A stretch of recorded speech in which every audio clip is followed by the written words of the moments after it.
movilización en niños y adolescentes. Y justamente por ello, porque hay este tema que va a tratar el día de hoy, que son los trastornos de ansiedad y el trastorno obsesivo compulsivo, tienen mucha relación con temas de aprendizaje desde la infancia y por ende temas biológicos, temas de aprendizaje. ¿Quién más que ella para poder explicar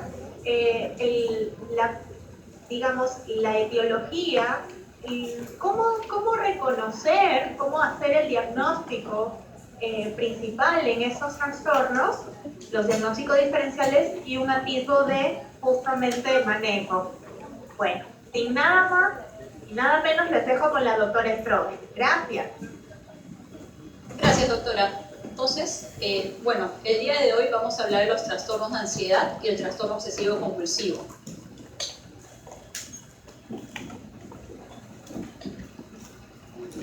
Entonces, acá vamos a ver el contenido de la clase. Primero vamos a hablar de lo que es la ansiedad, diferenciar una ansiedad normal de una ansiedad patológica, seguido de los diferentes trastornos de ansiedad, el trastorno de pánico, la agorafobia, fobia específica, trastorno de ansiedad social o también llamado fobia social, trastorno de ansiedad generalizada, trastorno de ansiedad inducido por sustancias, trastorno de ansiedad por otra afección médica y trastorno obsesivo compulsivo.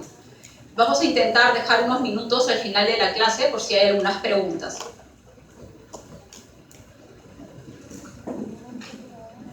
Entonces, primero vamos a hablar de lo que es la ansiedad normal versus patológica.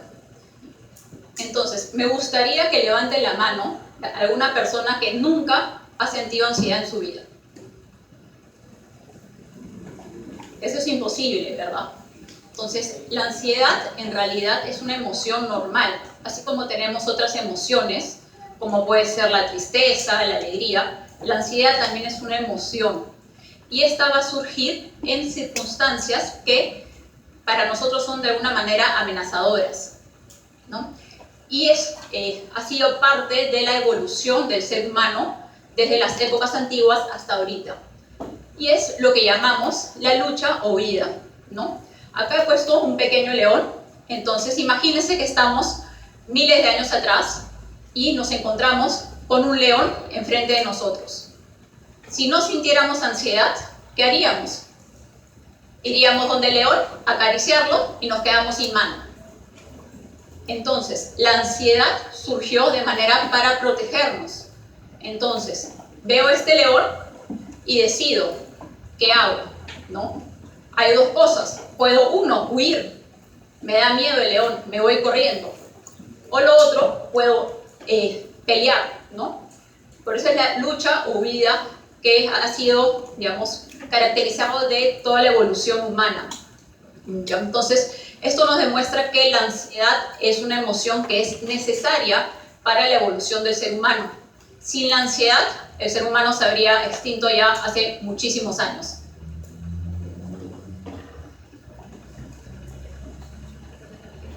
Ahora, todos experimentamos de vez en cuando ansiedad y miedo, algunos un poco más que otros. Podemos hacer una pequeña diferencia entre ansiedad y miedo, aunque muchas veces estos términos se utilizan de la misma manera. Pero tendríamos que decir que el miedo va a ser una respuesta emocional, física y también en la parte de la conducta cuando hay una amenaza externa reconocible. Por ejemplo, estoy en mi casa y empiezo a ver que alguien abre la puerta de mi casa. Obviamente voy a sentir miedo. O estoy manejando en la nieve y siento que el carro patina. Obviamente voy a sentir miedo. No es es una amenaza que está ahí y voy a querer protegerme de alguna manera. Por otro lado, la ansiedad es un estado emocional que es bastante displacentero. Todos sabemos que no es agradable sentir ansiedad y que provoca que nos sintamos nerviosos y a veces las causas no están tan claras. Muchas veces se hace esta distinción entre el miedo y la ansiedad, donde en el miedo sí hay una causa clara, como por ejemplo esto que decía, están abriendo la puerta de mi casa o que el carro está patinando. Mientras que en la ansiedad Normalmente no hay una causa clara. Puede ser, nos sentimos ansiosos, pero no necesariamente sé por qué. Por lo tanto, la ansiedad está menos vinculada al momento exacto que se produce la amenaza. Y puede ser una ansiedad, por ejemplo, anticipatoria, es decir, tengo un examen en una semana y ya estoy sintiendo ansiedad. Sin embargo, el examen recién es en una semana, pero ya me empiezo a sentir ansiosa. Justo antes de la amenaza, ya me toca el examen, es en 10 minutos y empiezo a sentir los nervios, ¿no? Y también puede persistir después de que la amenaza haya pasado. Ya terminó mi examen, salgo del examen y sigo temblando. No sigo con el corazón latiendo muy fuerte, sigo nervioso, pensando, ¿y si me han jalado? No, entonces la ansiedad no necesariamente está solo en el momento de una amenaza, sino también puede estar antes o después.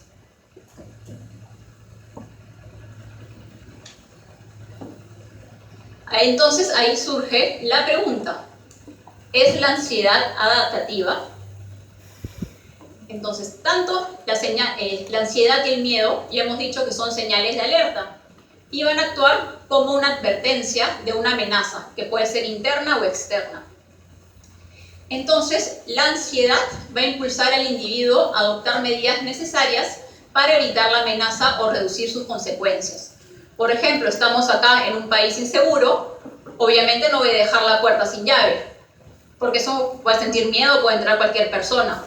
Entonces, la ansiedad y el miedo me van a hacer que yo cada vez que entre a mi casa, cierre la puerta con llave. Estoy tratando de prevenir algún tipo de amenaza o consecuencia. Entonces, la ansiedad sí nos va a evitar ciertas situaciones negativas, ya que nos alerta que va a haber un peligro. Por lo tanto, la ansiedad sí es adaptativa, sí nos ayuda.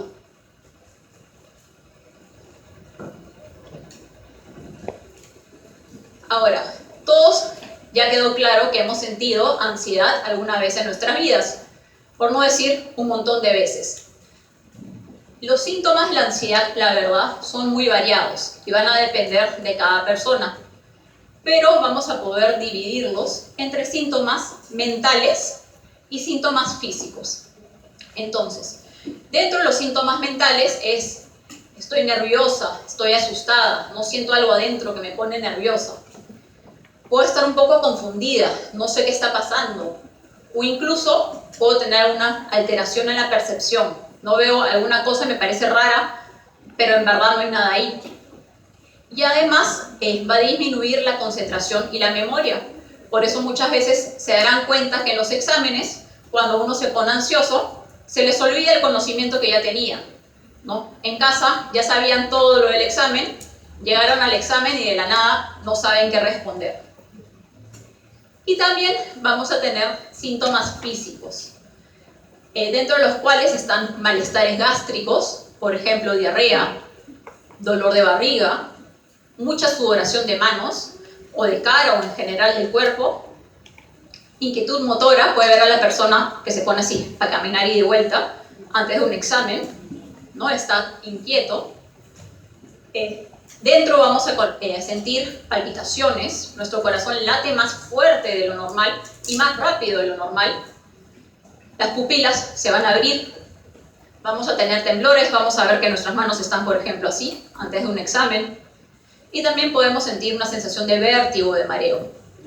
Obviamente, cada vez que sentimos ansiedad no vamos a sentir todo, ¿no? Podemos sentir algunos síntomas mentales, algunos síntomas físicos, y muchas veces depende de cada persona un poquito qué predomina, ¿no? Hay personas que solo por la ansiedad ya lo único que presentan temblores, pero la persona sabe que siempre que se pone ansiosa va a estar temblando, ¿no? Eso es un poco característico de esa persona.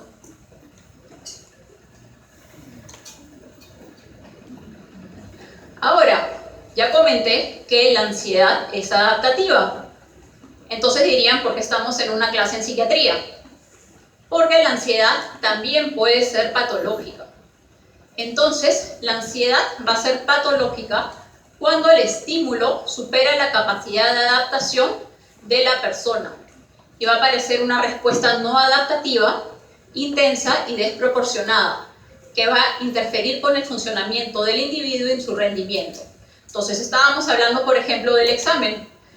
Lo usual es, estoy antes del examen, estoy nerviosa, sudando, temblando, siento que me va a ir mal, pero doy mi examen. Pero ¿qué pasa si en ese momento digo no, me voy a mi casa?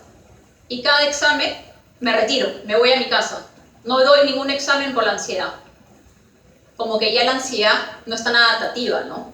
Ya llegamos a un momento que nos está causando un problema. O tengo, por ejemplo, el miedo que me roben. Bueno, todos tenemos miedo que nos roben, pero salimos a la calle.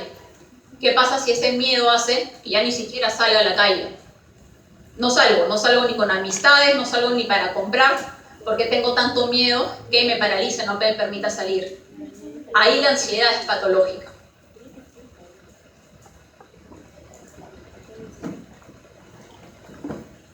Entonces, no vamos a entrar a detalle, solamente para saber que dentro de la ansiedad hay muchas estructuras en el cerebro que están relacionadas. Entre ellas la amígdala, el locus coeruleus, el tálamo, el hipotálamo, la sustancia gris periacudental, el hipocampo y la corteza orbitofrontal.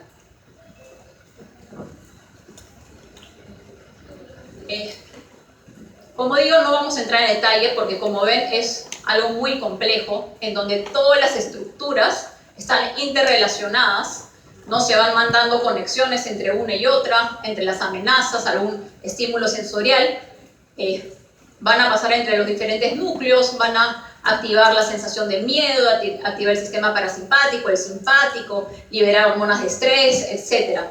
Es en realidad un sistema bastante complicado que involucra muchas partes del cerebro. Pero es importante saber que la ansiedad sí tiene una base neurológica. No es que la ansiedad está ahí de la nada, ¿no? Sino hay estructuras anatómicas que están alteradas.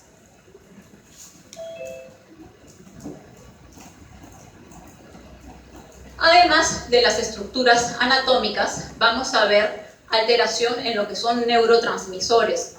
Los neurotransmisores, llamémosles que son las hormonas del cerebro, ¿no? Y están involucrados en diferentes procesos cerebrales.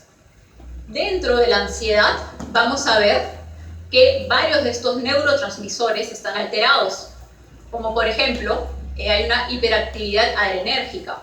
Esto nos pone sudorosos, palpitantes, muy inquietos. Va a haber una hiposensibilidad de los receptores GABA, que ahora voy a explicar un poquito. Una disfunción serotoninérgica y una disfunción dopaminérgica. Todos estos, como digo, son neurotransmisores que en el cerebro deberían de tener un balance, ¿no? Pero cuando la ansiedad ya es patológica, este balance se altera, ¿no? Va cambiando. Justamente ahí es donde actúan los fármacos de la ansiedad, ¿no? Tiene un porqué de estos fármacos. Entonces, los fármacos principales para tratar la ansiedad son los antidepresivos, de los cuales predominantemente utilizamos los inhibidores de la recaptación de serotonina o los SIRS. ¿Ya? Estos SIRS, justamente, como el nombre dice, inhiben la recaptación de serotonina. Entonces permiten que haya más serotonina dentro del espacio presináptico y por lo tanto va a ayudar a revertir el tema de la ansiedad. Entonces, si en la ansiedad tengo menos serotonina y el fármaco me permite aumentar la serotonina, por así decirlo, vamos a ayudar a tratar la ansiedad. Y otra forma de tratar la ansiedad, pero de manera secundaria, son las benzodiazepinas, ¿no? Más conocidas como, por ejemplo, clonazepam, diazepam, alprazolam, que nos van a dar un estado, digamos, de alivio, pero es para algo más momentáneo, no a largo plazo.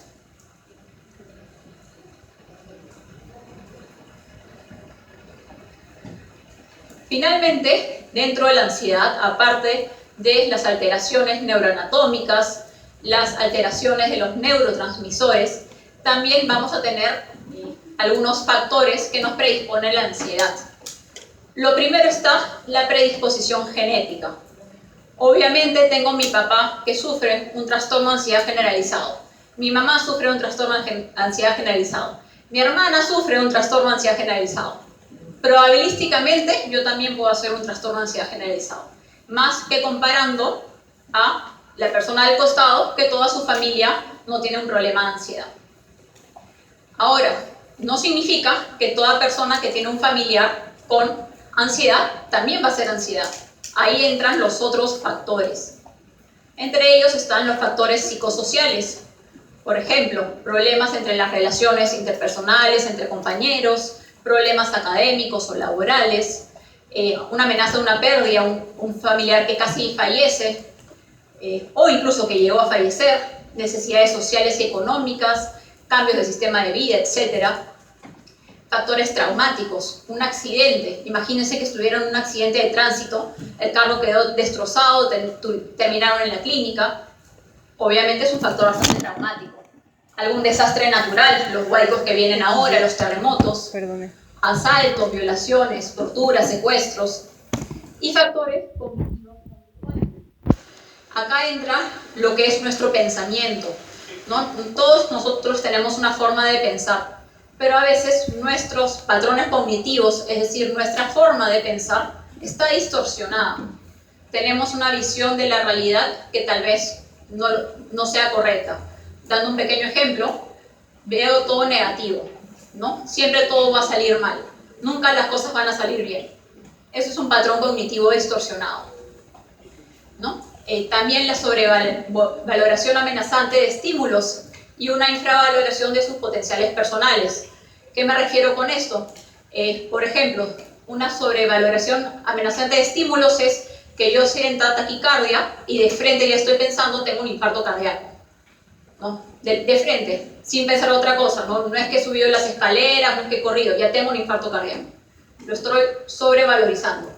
Y también infravalorizando los potenciales, ¿no? Siento que yo no voy a poder con esta situación, no soy lo suficientemente, llamémosle, fuerte o capaz para afrontar esta situación.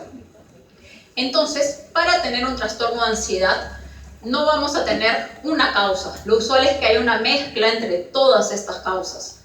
Muy común que pregunte un familiar o un paciente, y doctora, ¿por qué tengo ansiedad?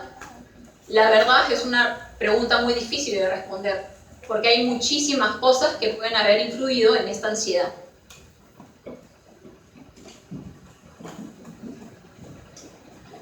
Voy a hablar muy brevemente de la ansiedad por separación y mutismo selectivo, pero ustedes van a tener una clase de niños y adolescentes, y este tema se da justamente en esa población. Pero de todas maneras, para que tengan una idea, la ansiedad por separación es un miedo y ansiedad muy excesiva e inapropiada para la edad del individuo y su nivel de desarrollo, ¿no? Concerniente a la separación de sus padres o sus figuras de apego. Ahora, obviamente, un niñito de 6 meses, si se va la mamá va a llorar, pero un niño de 7 años debería poder tolerar que la mamá vaya a hacer las compras, ¿no? O que lo dejen en casa de un amiguito. Acá, en esta ansiedad por separación, este niño no va a tolerar esta separación de la madre.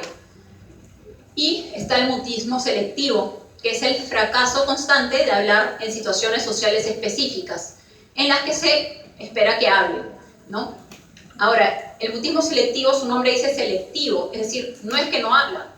Podrían estar en casa y hablar con su mamá, con su papá, con sus hermanos, pero llegan al colegio y no responden nada. Llegan a la casa de un amiguito y no responden, ¿no? Justamente por ahí el selectivo. Como digo, no voy a indagar en estos temas porque se trata en la clase de niños y adolescentes. Ahora sí, vamos a ir trastorno por trastorno, comenzando por el trastorno de pánico. Justamente en cada uno de los trastornos he puesto una imagen característica para que nos dé una idea de qué tiene este trastorno. ¿Y qué vemos acá? Una persona sudorosa, se agarra el pecho como me está dando un infarto, una cara de miedo excesivo, de que algo me va a pasar, me puedo morir. Justamente el pánico. Entonces, el trastorno de pánico se caracteriza justamente por ataques de pánico. Los ataques de pánico van a ser crisis intensas y agudas. No es que todo el día estoy con esa sensación, sino que de la nada me empezó a dar ansiedad y se va a acompañar de una sensación de que va a pasar una catástrofe. Me puedo morir, me puedo desmayar, me va a dar un infarto, me va a dar cualquier cosa. lo que se le ocurre en ese momento al paciente le va a dar, está seguro. Una prevalencia a lo largo de la vida entre 1 a 4%, mayor en mujeres que varones. Y algo importante es que, como van a ver, no solo en trastorno de pánico, sino en los trastornos de ansiedad, la mayoría vienen con otra comorbilidad psiquiátrica, no vienen solos. Por ejemplo, acá el 91% presenta al menos otro trastorno psiquiátrico.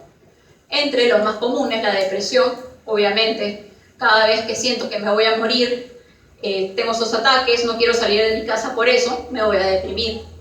Agorafobia, que lo vamos a ver después, fobia social, trastorno de ansiedad generalizada, TOC, todos los vamos a ver después. Lo usual es que el trastorno de pánico inicie en la adolescencia tardía o al inicio de la edad adulta, pero eso no significa que no puede iniciar más allá, no puede iniciar a los 30 años, por ejemplo, pero lo usual es que inicie por esta época.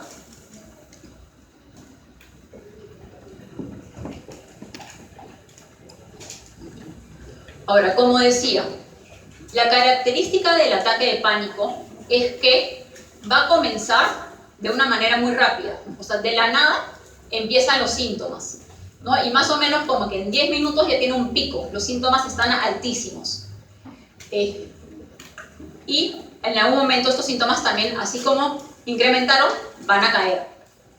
Los principales síntomas mentales, porque hay síntomas mentales y físicos, van a ser el miedo extremo y la sensación de muerte y catástrofe inminente. Como mencionaba, la persona, por ejemplo, siente palpitaciones, la idea, me voy a morir de un infarto cardíaco, tengo que irme a la emergencia ahorita, ¿no? O tal vez estoy con un mareo, me está dando un stroke, no tengo que irme a la emergencia. O también hay el miedo, ¿qué pasa si me desvanezco, me desmayo acá? O simplemente me muero, tengo tantos síntomas que me voy a morir. La persona, entonces, en ese momento tiene un miedo muy extremo a estas posibles consecuencias del ataque. Se va a acompañar de síntomas físicos como taquicardia, palpitaciones, disnea y aforesis. Y, como digo, la crisis incrementa rápidamente, un pico más o menos en unos 5 o 10 minutos. Y lo usual es que luego de 20 a 30 minutos, así como vino, la crisis se fue. Raramente dura más de 1 hora. Ahora, el problema del trastorno de pánico no solo es el ataque de pánico, sino que entre ataque y ataque, el paciente teme que vuelva a suceder, ¿no? Entonces, justamente ahí esta ansiedad anticipatoria que hablábamos al inicio. No me ha dado otro ataque de pánico, pero yo tengo la ansiedad de qué pasa si me vuelve a suceder, ¿no? ¿Qué pasa si estoy en la calle y me vuelve a dar otro ataque de pánico?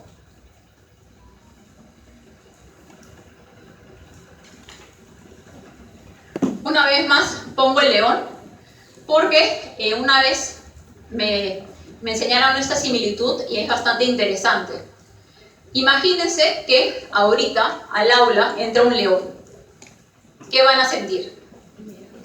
Miedo, me voy a morir, me van a comer, el corazón late a mí, estoy sudando como bestia, lo primero que veo es a dónde salgo, si me salgo por la puerta, hasta por la ventana, por donde sea. Entro en pánico, literalmente en pánico.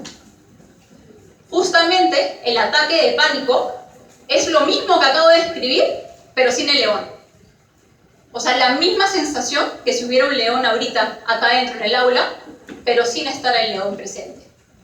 ¿Ya es? Entonces, esa sensación, ahora si se han puesto a pensar qué pasaba si entraba un león, eso mismo siente una persona con un ataque de pánico.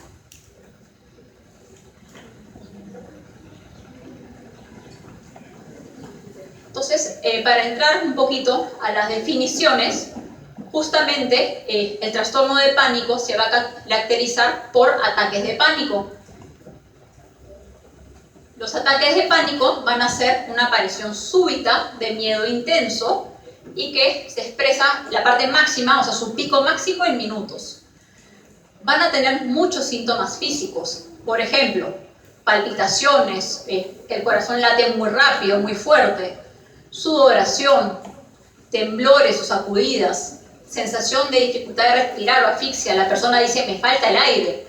Uno lo oculta, no tiene asma, no tiene nada, pero la persona siente que le falta el aire. se ahoga. Un dolor o una molestia en el tórax justamente da a pensar, me está dando un infarto cardíaco. Náuseas, malestar abdominal, sensación de mareos, escalofríos, parestesias, desrealización o despersonalización. Estos dos son síntomas un poco extraños, que la desrealización, el primero, es, digamos que lo de afuera, lo externo, es como que irreal, ¿no? Normalmente lo veo de cierta manera, pero ahora lo veo un poco diferente, como que no se siente real lo de afuera. Y la despersonalización es que yo misma no me siento como siempre me siento. Algo raro dentro de mí, me siento rara. Miedo a perder el control o volverse loco y miedo a morir. Ahora, eso lo que hemos mencionado es el ataque de pánico. Pero para configurarse un trastorno de pánico debe haber una inquietud o preocupación continua acerca de otros trastornos de pánico y sus consecuencias. Como decía, esta ansiedad de qué pasa si me da otro ataque de pánico, qué pasa si estoy en la calle y me da un ataque de pánico. Y va a dar una mala adaptación en los comportamientos para evitar uno de estos ataques. Voy a dar un ejemplo. Mi ataque de pánico venía con taquicardia, malestar en el pecho, y yo sentía que me iba a dar un infarto cardíaco. Entonces, desde ahora, yo ya no hago deporte, porque cuando hago deporte siento la misma sensación. ¿Y qué pasa si ahí me viene otro ataque de pánico y ahí sí me muero? Entonces, evito hacer deporte, ¿no? Estoy evitando situaciones para que no me dé otro ataque de pánico.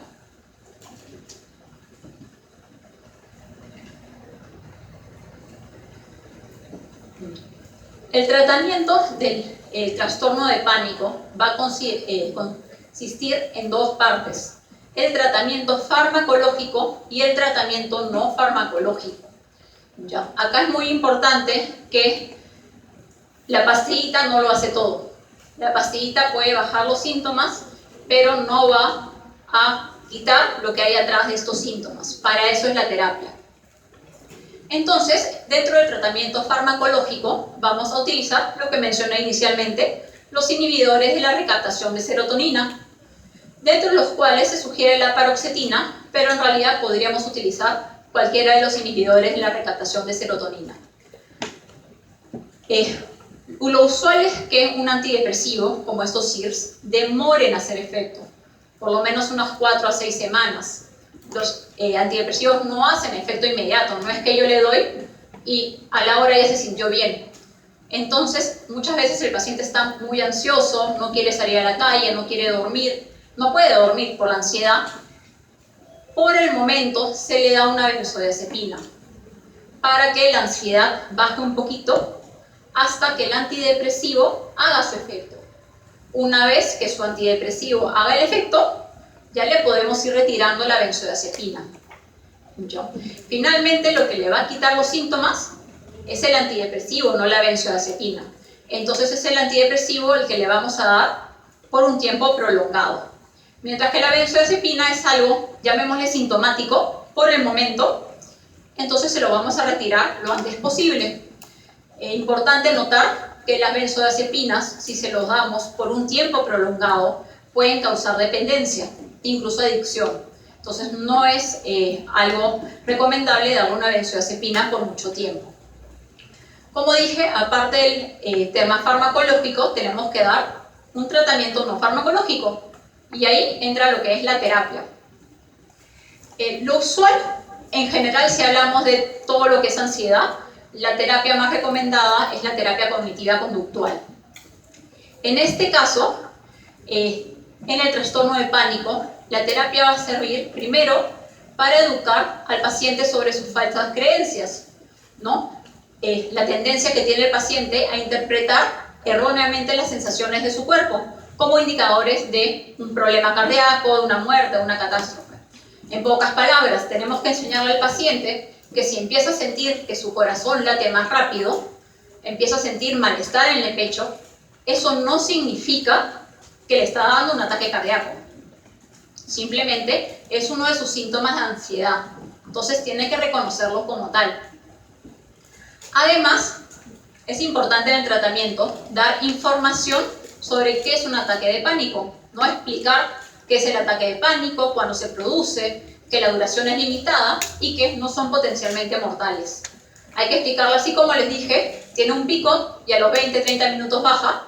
Eso hay que explicarle al paciente, ¿no? Que este ataque de pánico no va a durar para siempre. Si el paciente espera, respira, se tranquiliza, el ataque así como vino, se va a ir.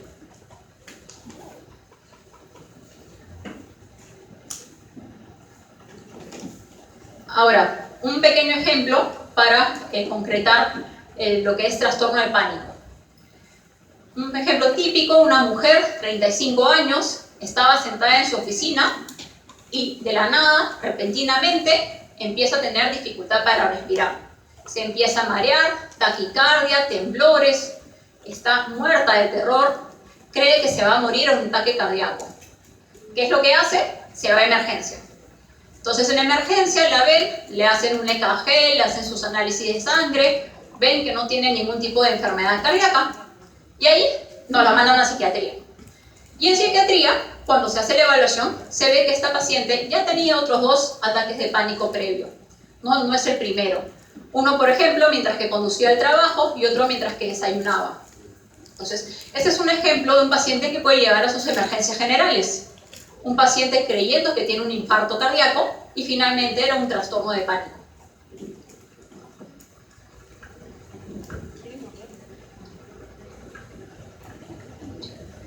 El siguiente trastorno es la agorafobia, que está muy relacionada con el ataque de pánico y ahora vamos a ver por qué.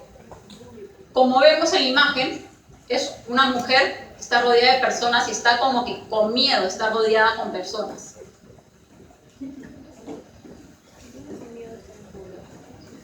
Entonces, ¿qué es la agorafobia? Es el miedo o ansiedad relacionados con algunos lugares de los que puede ser difícil escapar. Es decir, yo tengo miedo que me pase algo, puede ser un desmayo, un infarto cardíaco, cualquier cosa, y temo no poder escapar de ese lugar, ¿no? Por ejemplo, estamos acá, una persona con una agorafobia no se sentaría en la última esquina. Le pasa algo, no puede escapar, ¿no? Entonces, probablemente si es que viene a la clase, estaría al costado de la puerta. Justamente se relaciona mucho con los ataques de pánico, porque una persona con ataque de pánico tiene miedo, justamente, que le dé un infarto, que se muera, que le pase algo. Entonces, tiene miedo de ir a lugares concurridos, a transporte público, a lugares justamente donde, si tuviera un ataque de pánico, no puede escapar. Por eso es que están muy relacionados. Entonces, la persona con agorafobia va a evitar situaciones en las que le sería difícil obtener ayuda, ¿no? A veces insisten en que se les acompañe a salir de casa o incluso se niegan a salir de casa. Y como digo, casi siempre aparece en complicación de un trastorno de pánico. Un ejemplo, tengo un paciente, 20 y tantos años, que le dio su primer ataque de pánico en el Metropolitano. Después le dio una serie de ataques de pánico, varios más. Entonces, este paciente, hasta el día de hoy, no se sube a un Metropolitano, porque teme que si se vuelve a subir a un Metropolitano, le puede dar otro ataque y no puede escapar de ahí. ¿Cómo sales de un Metropolitano? Entonces, este paciente, por el momento, solamente toma taxis. Incluso trata de hacer trabajo en casa para ni siquiera tener que ir en taxi a la oficina, ¿no? Y si tiene que ir a algún lugar, no sé, un mercado o algo así, le pide a una amiga o un familiar para ir, ¿no? Típico caso de agorafobia. Y es bastante común una prevalencia de vida entre 2 a 7%.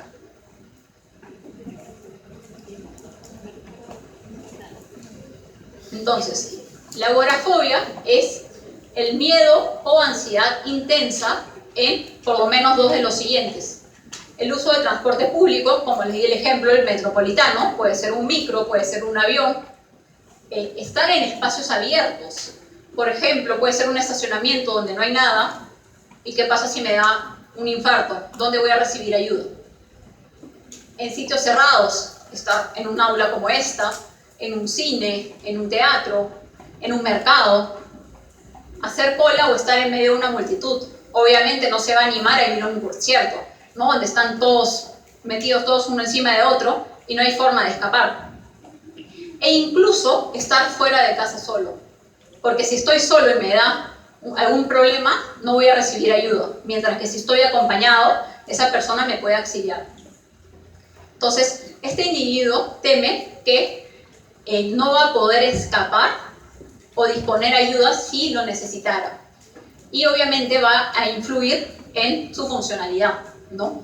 Este caso que les digo, no toma el metropolitano para ir al trabajo, está trabajando desde casa, a lo más toma taxis, si sale, sale con un familiar, una amistad, ¿no? No lo está permitiendo funcionar. Y para que hagamos un diagnóstico tiene que tener un tiempo de por lo menos de 6 meses.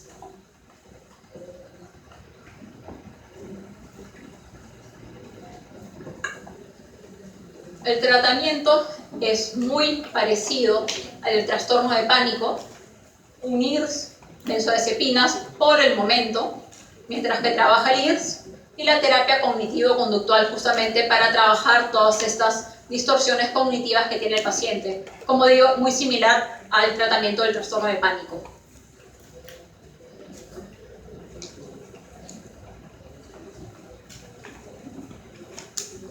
Entonces, un ejemplo, ¿se acuerdan de la mujer que llegó a emergencia con ataques de pánico?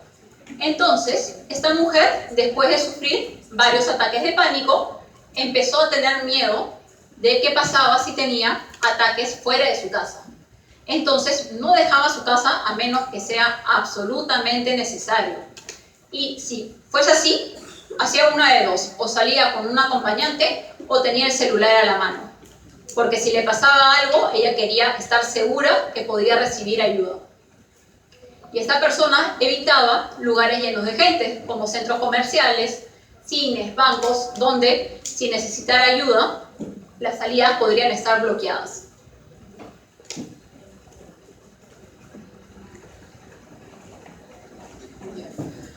Ahora vamos a hablar de las fobias específicas. Ahora, justamente como el nombre lo dice, fobia específica puede ser una fobia a muchísimas cosas diferentes. Puede ser fobia a un animal, fobias a las alturas, fobias a los payasos, fobias a enfermedades, puede ser fobia a muchísimas cosas diferentes.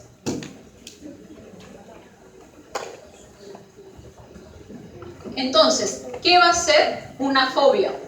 Es un miedo intenso, excesivo y persistente de un objeto o una situación, ¿no? Una fobia, por ejemplo, puede ser, yo veo una araña que está ahí y salgo gritando, corriendo, me voy, dejo la clase.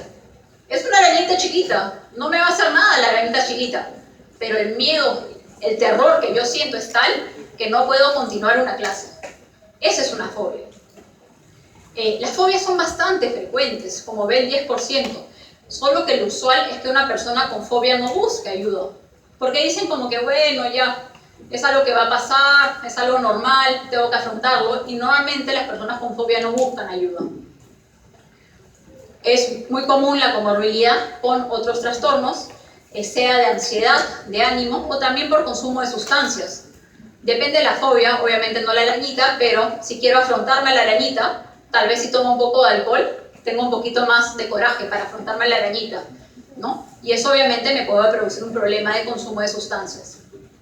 Ejemplo de fobias comunes, a las alturas, animales, perros, arañas, gatos, fuego y lo que es sangre, inyecciones, heridas.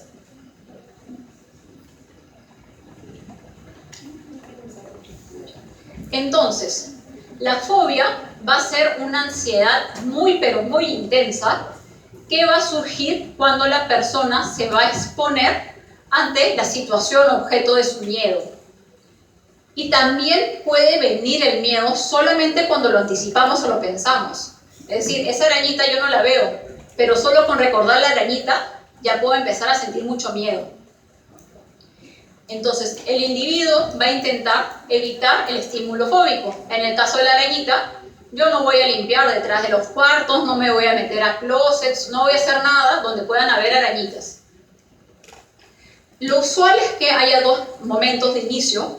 Uno en la infancia, donde las fobias usualmente son de animales, como digo, la arañita, el perrito, el gato, también de entornos naturales y también lo que es sangre, las inyecciones, las vacunas. y en adultos jóvenes con otros tipos de fobia. Y como digo, la mayoría de pacientes con fobias no buscan ayuda. Por lo tanto, una fobia que inicia de un pequeñito, es usual que cuando sea adulto siga la fobia.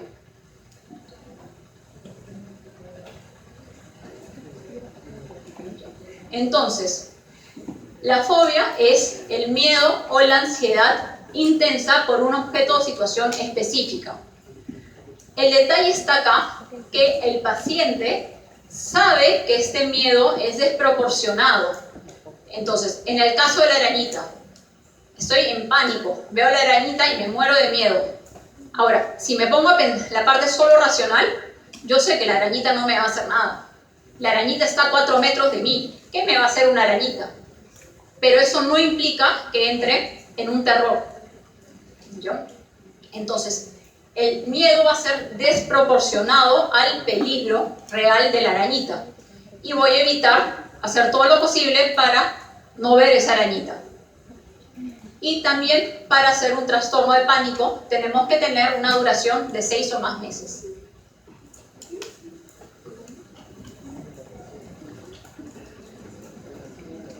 Ahora, el tratamiento de una fobia, este tratamiento es un poco diferente a los otros trastornos de ansiedad, porque en el caso de la fobia el tratamiento no es farmacológico.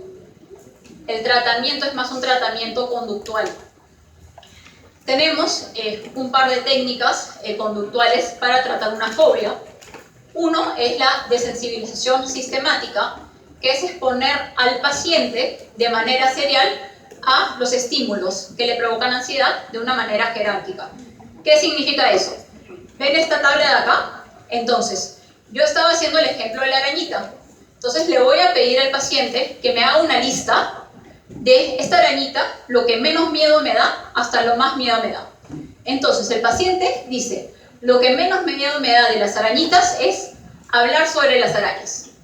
Lo siguiente, ver un dibujo de una araña, luego una fotografía y así hasta sostener una araña viva. Entonces el paciente mismo, ojo, acá no es el terapeuta, es el paciente quien hace su lista de la arañita, qué es lo que menos miedo le da, hasta qué es lo que más miedo le da. ¿En qué consiste esta desensibilización sistemática? Vamos a ir tratando al paciente punto por punto, desde lo que le causa menos ansiedad hasta lo que le causa más ansiedad. Es decir, no voy a ir a la primera sesión y ponerle una araña en la mano del paciente, sino simplemente comenzaremos hablando de arañas. Ese era su primer punto, hablar de arañas. Cuando el paciente ya se sienta tranquilo hablando de arañas, le mostraré un dibujo de una araña. Posteriormente, el paciente ya se siente tranquilo, le mostraré una fotografía de la araña. Y vamos a ir bajando en esta tabla que hizo el mismo paciente hasta poder llegar a que el paciente le pongamos una arañita en la mano. Entonces vamos poco a poco haciendo que el paciente vaya tolerando la ansiedad con esta arañita. Una otra opción que también funciona es lo que se llama una exposición intensiva al estímulo o flooding, como flooding inundación. Es casi decir, tiramos al paciente a la piscina sin flotador. Entonces, de frente, le damos al paciente una tarántula, la ponemos en esa posición hasta que, bueno, ya sufrió tanto que ya no tiene más miedo. Funciona, es una técnica, pero la verdad es una técnica bastante aversiva. Si ustedes fuesen el paciente que tiene miedo a la araña, preferirían hacer esta lista jerárquica a que les ponga una tarántula en este momento. Pero que queden claro que el tratamiento de las fobias no es farmacológico, es un tratamiento conductual.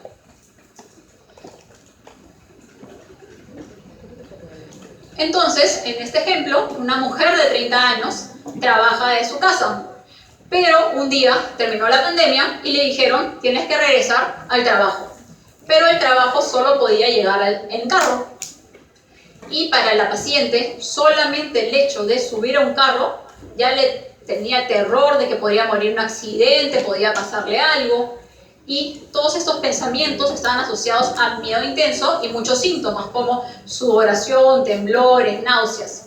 Entonces, para ella, solamente el hecho de subir a un auto era aterrador, ¿no? En este caso, su fobia era subirse al auto.